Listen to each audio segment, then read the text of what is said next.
ఉద్యోగం కోసం చూస్తున్నారా? ఓం శక్తి ప్రైవేట్ లిమిటెడ్ కంపెనీలో మార్కెటింగ్ జాబ్స్ 20,000 నుంచి 30,000 వరకు జీతం ఉంటుంది. సంప్రదించండి.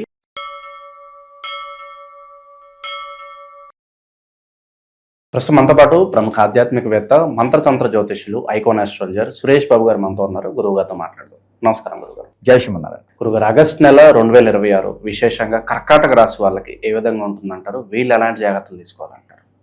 ద్వాదశ రాశిలో ఒకటి కర్కాటక రాశి. ఈ కర్కాటక రాశి వారికి పోయినటువంటి మాసాలు కావచ్చు, సంవత్సరాలు కావచ్చు చూసినట్టయితే కనుక 12వ స్థానంలో ఉన్నటువంటి గురువు స్వస్థానానికి రావటం. 12వ స్థానం ఉన్నప్పుడు అది నష్టస్థానం అంటారు. ఏ గ్రహం కూడా 12వ స్థానం ఉన్నప్పుడు ఆ పనులు అవ్వటం అనేది జరగదు. మందబుద్ధి ఉండటం, మాట పడటము, అలానే మొహాడని పోయి మనకి ఇబ్బంది పడటము, అలానే నిందలు పడటము, నష్టపోవటము, పార్ట్నర్షిప్ వ్యాపారం నష్టపోవటము, ఎవరిని నమ్మి డబ్బులు ఇన్వెస్ట్ చేస్తే కూడా నష్టపోవటము, భార్యాభర్తలు విడబాటు రావటము, ఇవన్నీ కూడా గత 16 మాసాలుగా చూస్తూ ఉన్నాం, చూస్తూ ఉన్నారు. దాని తగ్గట్టుగా మూలిగి నెత్తిన తాటిగా పడిందా అంటారు. ఒక పక్కన తలనే పుట్టి మూలుగుతూ ఉంటే దానిపైన తాటిగా పడితే ఎలా ఉంటుంది? ఇంకొంచెం ఇది అవుతుంది. అలానే 12వ స్థానంలోకి శుక్రుడు వచ్చాడు. శుక్రుడితో పాటు బుధుడు వచ్చాడు. అరే వీళ్ళిద్దరు వస్తున్నారు కదా, మోతారులో 4 రోజులు అనుకుంటే గురువు వచ్చాడు. ఈ గురువు పోతాడు. పోయినప్పటికీ కూడా ఆ ఎఫెక్ట్ అనేది వీరి మీద ఉంటుంది. కర్కాటక రాశిలో గురువుతో పాటు బుధుడు 16 సంవత్సరాలకు ఒకసారి వచ్చేటువంటి ఈ గ్రహ స్థాయిని మనం గ్రహించుకున్నట్టయితే కనుక మరోటి ఆగస్టు మాసంలో మరో విచిత్రం ఏంటంటే కనుక ఈ శుక్రుడు కన్యారాశిలోకి వచ్చాడు. అంటే ఇక్కడ 3వ స్థానంలో శుక్రుడు వచ్చాడు. 3వ స్థానంలో శుక్రుడు ఆలోచించాలా, స్వస్థానంలో గురు బుధులను ఆలోచించాలా అంటే గురు బుధులను ఆలోచించాలి. ఈ రెండుతో పాటు రవి భగవానుడు కర్కాటక రాశిలోకి నుంచి సింహరాశిలోకి ఆరంభమవుతాడు ఈ ఒక దాంట్లోనే, ఏది ఆగస్టు మాసంలోనే. ఇక చూడండి, వెనక గుయ్యి ముందు నుయ్యి అనే విధంగా వీరికి మిశ్రమ ప్రజల పొద్దున్నే ఎవరో ఒక ఫోన్ చేసి లాటరీలో మీకు ₹1,00,00,000 తగిలి అంటాడు. మధ్యాహ్నం ఫోన్ చేసి మిందు మీరు ఒక 50 లక్షలు కడితే ఆ ₹1,00,00,000 మీకు ఇస్తా అని చెప్తాడు. సాయంత్రానికి వచ్చేటప్పటికి మొత్తం మోసపోతాడు. పొద్దున్నే బాగుంటుంది, మధ్యాహ్నం మిశ్రంగా ఉంటుంది, సాయంత్రం వచ్చేటప్పటికి 50 లక్షలు కూడా రాసైపోతారు. ఈ పరిస్థితి అనమాట. రవి భగవానుడు ఏం చేస్తాడంటే మంచి స్థాయిని, బలాన్ని ఇస్తాడు. బలం ఉంది కదా అని చెప్పేసి అని బుధుడు ఏం చేస్తాడు? మోసం చేస్తాడు. వీళ్ళు 12వ స్థానంలో ఉన్నారాయా, అందులో వీళ్ళు స్వస్థానమాయా. ఇక చూడండి, ఇక 3వ స్థానంలో శుక్రుడు అంటే ఆడపిల్లల నుంచి మళ్ళీ ఏదో ఒక చేదోడు వాదోడుగా ఉన్నటువంటి స్త్రీల నుంచి తల్లో, చెల్లో, అక్కయో, లేకపోతే భార్యో, బిడ్డో ఉంటారు కదా, వీళ్ళ తరపు నుంచి మళ్ళీ ఒక ధైర్యాన్ని కోల్పోకుండా సరే పోయింది మళ్ళీ ఇలాంటి నమ్మకూడదని చెప్పేసి అని మళ్ళీ వీళ్ళ నుంచి ఒక మోటివేషన్ క్లాసెస్ తినాలి. కాబట్టి అందుకోసమే ముందుగా మనం చెప్తుంది ఏంటంటే ఆగస్టు మాసంలో కర్కాటక రాశి వారు ఎంత జాగ్రత్తగా ఉంటే అంత మంచిది. ఇంకా వీరికి ఏంటంటే మొండితత్వం, మూర్ఖత్వం, చెప్పేది వినరు. వీరు అనుకుని కొన్ని అవుతాయి, అవి అయినాయి కదా అని చెప్పి అన్ని అవ్వవు కదా, అదే మూర్ఖత్వంతో వెళ్తుంటారు అనమాట. కాబట్టి వీరి సెంటిమెంట్ కూడా చాలా ఎక్కువగా ఉంటుంది. ఆ ఎగ్జామ్స్కి వెళ్తూ ఒక వాస్తు ప్రకారంగా కొన్ని కుర్చీలో, మంచాలో, వాటదారు ఏదో సెంటిమెంట్ పెట్టుకుంటారు కదా, నెక్స్ట్ డే ఎగ్జామ్ కూడా అదే సెంటిమెంట్ ఉండాలి, లేకపోతే ఫెయిల్ అవుతాను భయం.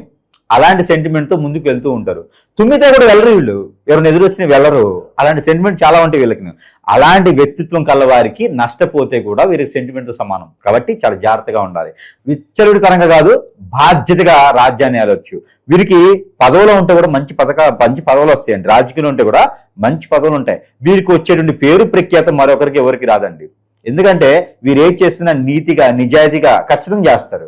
అలాంటి చేసే వాళ్ళు పదవుల్లో కానీ ఉంటే ఎట్లా ఉంటుంది? చాలా అద్భుతంగా ఉంటుంది. కానీ వీరికి ఆ మొండి పట్టుదలతో చేస్తారనే ఒక పేరు ఉండేది, కానీ అందరూ కూడా వీరిపైన దండెత్తి చూపిస్తుంటారు. నరదీసి చాలా ఉంటుందండి. వీరికి పదవులు రానియరు, తొక్కేస్తుంటారు ఎంతసేపటికి. ఎందుకంటే మంచి వాళ్ళకి రోజులు ఉండవు కదా, ఆ తొక్కేసే సైన్యం చాలా ఎక్కువగా ఉంటుంది. అలాంటి కర్కాటక రాశి వారికి ఈ ఆగస్టు మాసం 2026వ సంవత్సరంలో ఒక గొప్ప అదృష్టం ఒకటి కలబడుతుంది. అది ఏంటంటే విడిపోయినటువంటి బంధుమిత్రులు మళ్ళీ కలిసి వాళ్ళదే తప్పును ఒప్పుకొని కర్కాటక రాశి వారు చాలా మంచివారు, వారి వలన మాకు మంచి జరిగింది అని అందరూ ఒప్పుకుంటారు.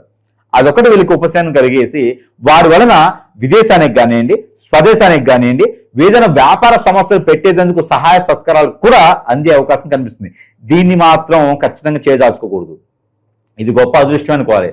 అలానే వీరు ఇండస్ట్రీలు, ఏదైనా కన్స్ట్రక్షన్ ఫీల్డ్ ఇండస్ట్రీ కానీ, ఇనుము, ఇటుక, ఇసుక రంగాలు కానీ, భూములు సంపాదించుకోవడం కానీ, ఫ్లాట్లు అమ్ముకోవడం కానీ, భార్య ఒక్కసారి వీరికి పెళ్ళైంది అంటే కనుక భార్యను వదిలిపెట్టుకోలేరు, భర్తను వదిలిపెట్టుకోలేరు, బిడ్డలను వదిలిపెట్టుకోలేరు. ఎన్ని కష్టాలు వచ్చినా, నిష్ఠూరాలైనా, ఎన్ని నిందలు పడ్డా సరే ఆశపడరు, జీవితాన్ని కొనసాగిస్తూ ఉంటారు. మరొక విషయం, వీరికి వేరే వ్యసనాలు కానీ, అక్రమ సంబంధం కానీ వేరే ఏది ఉండదు. ఏది వారు వీరికి తెలియకుండా వీరిపైన ఏదైనా చేపిస్తే తప్పితే వీరికి వేరే విధంగా అయితే అసలు ఆశ కోరిక అలా బ్రతకాలని కానీ ఉండదు. వీరికి ఏదో విచ్చడితనంతోనో ఎంజాయ్ చేయాలనే ఆత్మ సంతృప్తిగా చెందాలనేటువంటి ఇది ఉండదు. ఇంకొకరిని మోసం చేయాలనే తత్వం ఉండదు. అలాంటి కర్కాటక రాశి వారికి ఈ మాసం కొంచెం జాగ్రత్తగా ఉంటే వచ్చేటువంటి తరుణం అంతా వీరిదే. అలానే నావీ టైప్లో, మిలిటరీ టైప్లో, గ్రూప్ 1, గ్రూప్ 2, గ్రూప్ 2, గ్రూప్ 4 లాగా అంటే ఎన్జిఓస్ దాంట్లో ఏదైనా సేవాధర్మ చేయడానికి టీచర్స్, మాస్టర్స్, హెడ్ మాస్టర్స్, అలానే ఏదైనా ప్రిన్సిపాల్స్ గా చేయడానికి, ఏదైనా ఇన్స్టిట్యూట్స్, కాలేజీలు నిర్మించుకోవడానికి ఈ ఆగస్టు మాసం వీరికి చాలా అనుకూలంగా ఉంది. కాబట్టి దీన్ని మాత్రం ఖచ్చితంగా చవి చూసేదానికి వదిలిపెట్టకూడదు. ఆ రంగంలో వెళ్తే వీరే రాజు వీరే మంత్రి అవుతారు. వీరికి సపోర్ట్ గా ఉంటారు తప్పితే పోటీగా ఎవరు రారు. ఈ అవకాశాన్ని ఖచ్చితంగా అందిపుచ్చుకోవాలి. ఇక ఇన్ని రకాల గోచార ప్రకారంగా ఉన్నాయి కదా కర్కాటక రాశి వారికి, ఇవన్నీ కూడా అదృష్ట ప్రకారంగా కాదు, గోచారంలో నక్షత్రాల ప్రకారంగా, అక్కడ ఉండే రాశుల ప్రకారంగా, దశల ప్రకారంగా ఈ అన్ని రకాలు ఉన్నాయి కదా. ఇప్పుడు చాలా మంది అనుకుంటారు గురువు గారికి ఏమి బాగానే చెప్తారు, కానీ కర్కాటక రాశులు అలా లేవు, మేము అనుభవిస్తూనే ఉన్నాము, ఎన్ని సంవత్సరాలు మారిన ఇట్లనే వస్తుంది, ఏజ్ పోతా ఉంది, కానీ మాకు మోకాళ్ళు ముందుకి మోచేతులు వెనక్కిపోతున్నాయి, కానీ మాకు ఏజ్ ఎదుగుదల లేదయ్యా, మరి ఏ రకంగా చూసారు మీరంటే ఒకటి గుర్తుపెట్టుకోవాలి. ఎప్పుడైనా సరే రాశిలో నక్షత్రాలు ఉంటాయి, తిథులు ఉంటాయి, వారాలు ఉంటాయి, వర్గాలు ఉంటాయి, వర్ణాలు ఉంటాయి, నవాంశ ఉంటుంది, దశలు ఉంటాయి, ఇవన్నీ ఉంటాయి, లగ్నాలు కూడా ఉంటాయి. కానీ ఇక్కడ మనం గ్రహించుకోవాల్సిన ఒకటి ఏంటంటే గ్రహాలు ఎప్పుడు కూడా మానవుల పైన ప్రభావితం చూపించవు. ఒడిదుడుకులు ఉంటాయి. ఒడిదుడుకులు ఏం చేస్తాయి అంటే ప్రతి 3 రోజులకు ఒకసారి చంద్రుడు మారుతాడు. చంద్రుడు మారిన ప్రతిసారి కూడా మనలో కొంచెం మైండ్ సెట్ చేంజ్ అవుతూ ఉంటుంది. అలానే ప్రతి మాసంలో ఒకసారి రవి మారుతూ ఉంటాడు. ప్రతి 31 రోజుకి ఒకసారి మనకి బుధుడు మారుతుంటాడు. 41 రోజుకి గురువు మారుతూ ఉంటాడు. 41 రోజు శుక్రుడు మారుతూ ఉంటాడు.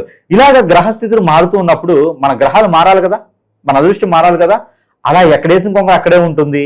అసలు ఏం అర్థం కావట్లేదు అనుకుంటే కొంతమంది ఉంటుంటారు, కొట్టిపడేస్తారు.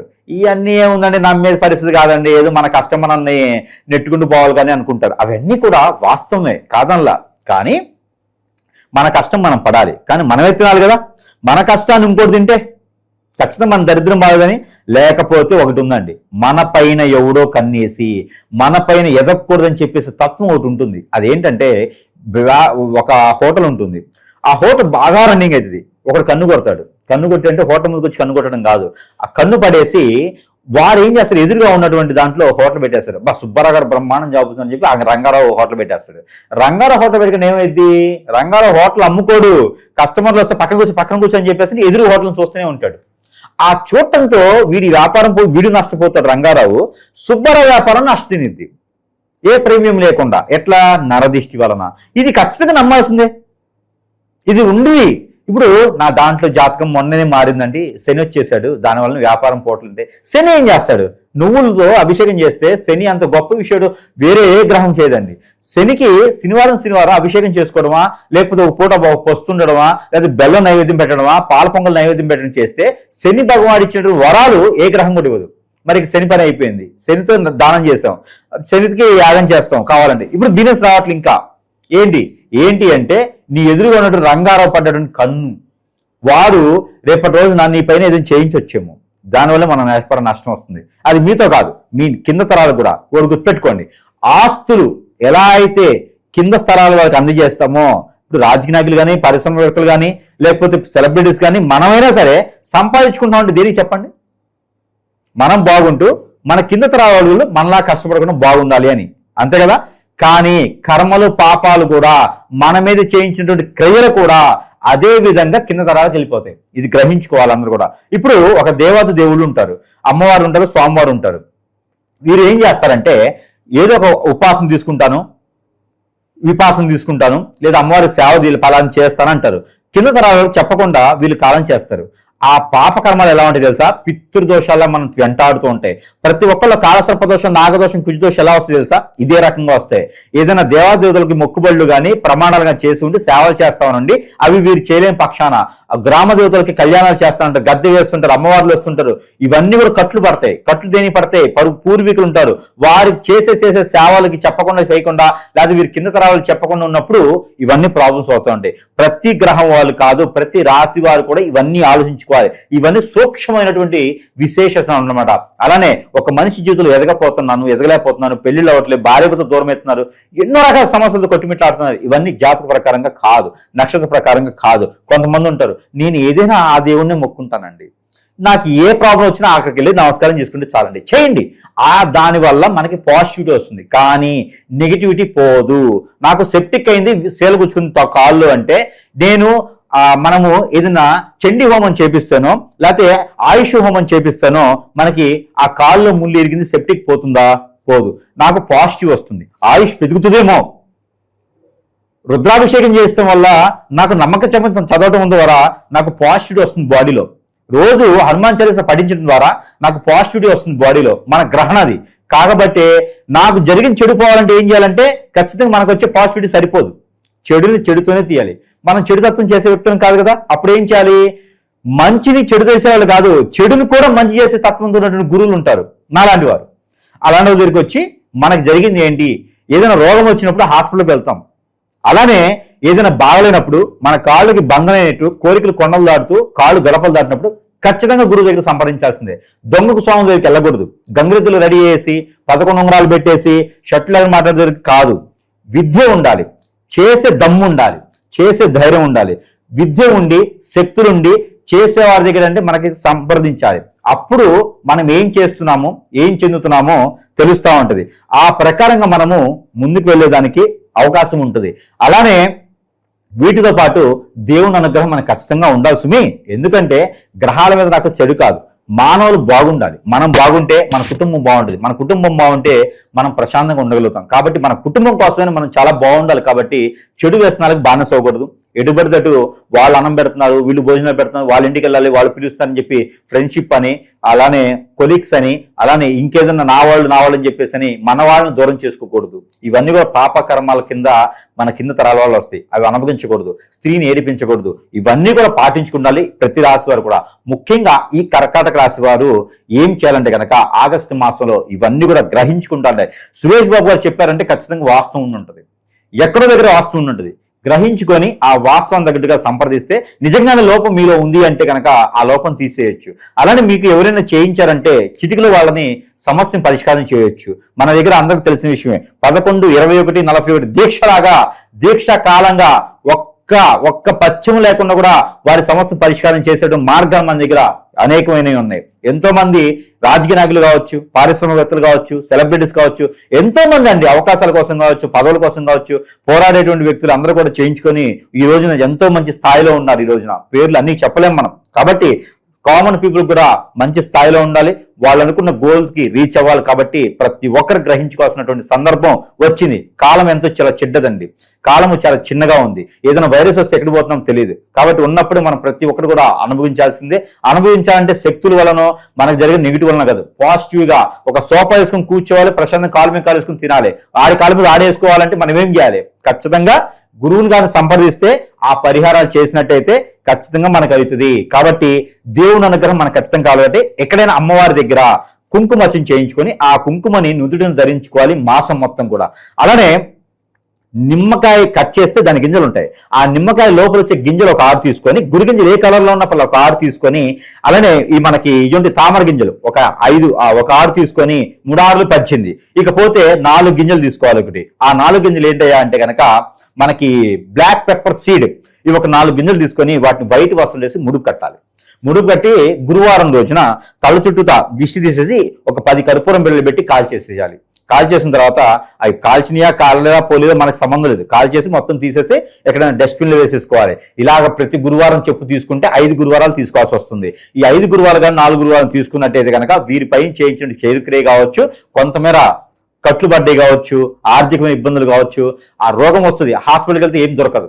అలాంటి సమస్యలు ఉన్నా కూడా కొంతమేర ఉపశమనం అవుతుంది. మనిషిలో నాకు అవ్వట్లేదు, ఏదో నడుస్తుంది, కథ నడుస్తుంది, మన వెనక ఏదో ఉన్నది అన్నప్పుడు ఖచ్చితంగా కాన్షియస్ రావాలి. సురేష్ బాబు గారు అతని వల్లే అవుతుంది, ఇంకేది కాదు. ప్రపంచంలో ఏ గురువు దగ్గరికి వెళ్ళండి, వాళ్ళ వల్ల మీకు మంచి జరిగిందంటే వాళ్ళ ఫీజు మొత్తం నేను ఇస్తా, కస్టమర్ వారికి ఇచ్చే ఫీజు మొత్తం నేను ఇస్తా. సురేష్ బాబు గారి దగ్గర కాలేదు పని అంటే కూడా ఆ డబ్బులు నేను ఇస్తా. ఇది ఛాలెంజ్ చేసి చెప్తున్నా. కాబట్టి ప్రతి ఒక్కరు గ్రహించుకోవాలి, ఈ దేవుడు అనుగ్రహం కూడా మనకు కావాలి. ఓవరాల్గా ఆగస్టు నెలలో కర్కాటక రాశి వాళ్ళకి ఏ విధంగా ఉంటుందో మంచి విశ్లేషణ అందించారు గురుగారు.